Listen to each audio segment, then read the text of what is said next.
bandeko nanga lelo tala bomoni drapeau ya Congo, lelo toi le 30 juin, jour au Congo azaki indépendance. Nzembo ya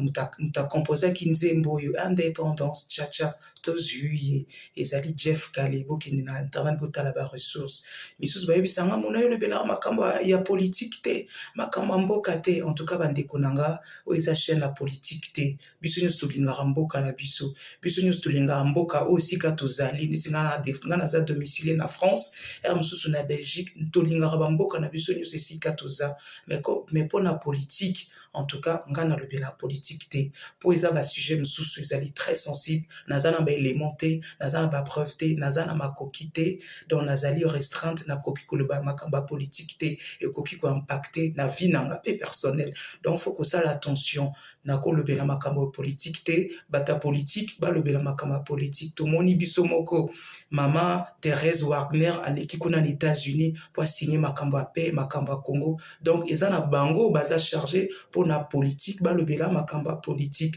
ngai naza na chaîne divertissement na salara na presse na lobela makambo ya bolingo makambo ya vie makamba politique penza en tout cas s'il vous plaît na répondre na message on dit comment si abenga le bio lobela makamba politique te mboka konezo beba mama nanga ngana otoza ba citoyen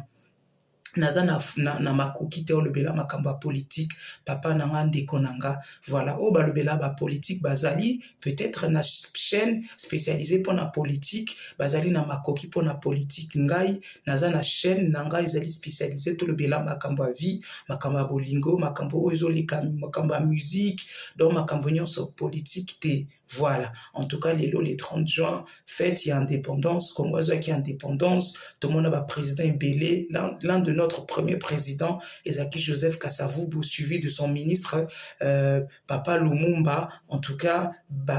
sali penza histoire ya Zaïre et Zala, histoire à Congo, lelo RDC et Zala, en tout cas, Tokobo sana bango te, mémoire na bango, et Zala tout, à jamais, lelo tomoni na Belgique, bâti plaque ya Lumumba, en tout cas, bango baza ba héros, ba légende otokolo ba père ba lelo ba légende ezali Papa Lumumba en tout cas lelo na brandir na tie drapeau yo Congo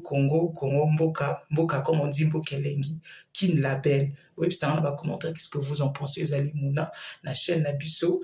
chaîne autolopela ma solo à vie lelo na tie drapeau parce que vous allez le 30 juin jour et indépendance et à Congo Kinshasa je vous dis à bientôt.